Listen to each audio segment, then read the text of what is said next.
ገና ሳረሳው 3 ጊዜ የካድኩህን ቀን ትወደኛለህ ስትለኝ ሆድ ብሶኝ ነበር።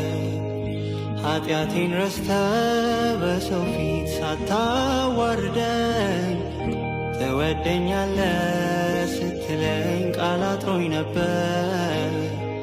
ጠላት በክፉ ሲመኘኝ ሊያበጥረኝ ስለ እምነቴ ስለ ፍቅሬ ስትማልድልኝ